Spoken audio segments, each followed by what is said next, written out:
We continue to track the deteriorating security situation in Afghanistan. Taliban rule is particularly dangerous for LGBTQ people in the country, worried past atrocities against them will escalate as the U.S. leaves and countries like Canada halt their airlift missions. Toronto charity Rainbow Railroad says it's received hundreds of requests from queer people inside Afghanistan desperate to flee. The charity rescues LGBTQ people out of countries where being queer is still criminalized and dangerous and relocates them here to Canada. Kamali Powell is the executive director of Rainbow Railroad, and he's joining me now. Kamali, thank you for being with us on a day that I know has been very busy for you and your organization. Thanks for having me. Okay, so first, explain to us the threat against queer people in a Taliban-controlled Afghanistan. Sure.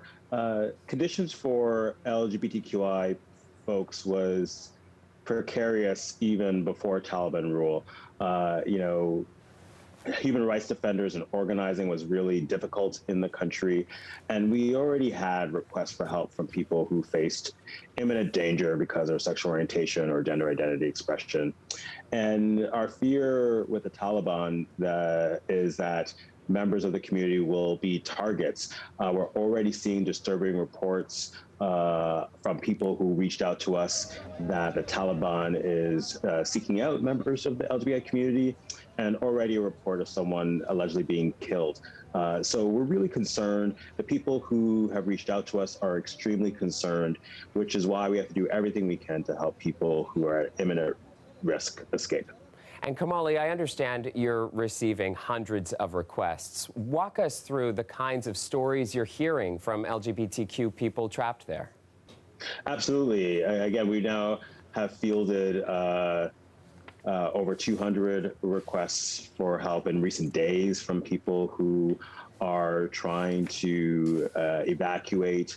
There's real fear of being outed by their families. There's real fear of being captured by the Taliban. As I said earlier, risks include, being detained, being beaten, and being murdered, frankly. And so it is a dangerous place for LGBTQI people. It was before the Taliban took control, and it will most certainly be a precarious situation after the Taliban fully seizes control and forces evacuate. After seizing power, the Taliban said it would respect women's rights, but the international community has been pressuring the Taliban to respect all human rights. Given what you're hearing from your contacts on the ground, how likely do you think that is to happen?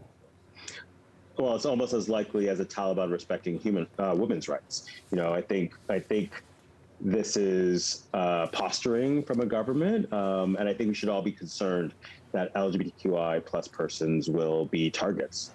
Now that Canada has announced it's stopped its airlift mission, and with the U.S. deadline to leave quickly approaching, what does that mean for organizations like yours trying to get anybody out? Our objective in helping people who reached out to us is threefold. The first was just trying to see if we can get anybody who was in the vicinity of the Kabul airport or through the gates on a flight. We've had some success getting people out, but again, there's many people, as you saw from the explosion, who were just waiting at the airport seeking any sort of relief. In the coming hours and days, we will see if there's anything we could do to help anyone on our imminent list get through in a really shortening deadline. The next phase, though, is what happens after the pullout, because people will be displaced and people will still remain in Afghanistan. And so we will be doing everything we can to provide immediate relief and basic needs for people who need food and clothing and sheltering in place. And then looking at options, because governments have a commitment to ensure that people at risk have some degree of safe haven. And then the third piece is looking at what broader resettlement looks like. We have to ensure that the people who are at risk have access to resettlement in Canada. Now, it feels really helpless, you know, when we watch all these pictures, when we hear about these stories, especially today with the explosions there in Kabul. But for people that are out there in Toronto looking to help, what can people here do to try to help the situation for queer people in Afghanistan? Yeah, I think first and foremost, stay up to date with what's happening on the ground. We will be releasing information on social media, on our website. So follow Rainbow Railroad to stay up to date on how this situation is affecting LGBTQI plus persons. Next, we have to really ensure that Canada does everything in its power to help people who are left behind after the withdrawal to remain in Afghanistan to find safe haven.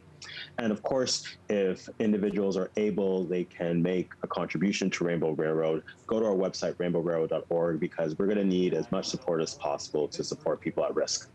And I'll say, in addition to that, while we're dealing with the situation in Afghanistan, we need to resume refugee resettlement for people all around the world. The pandemic really halted refugee resettlement. And if we can mobilize all our resources to help people in one conflict country, we can help people all around the globe.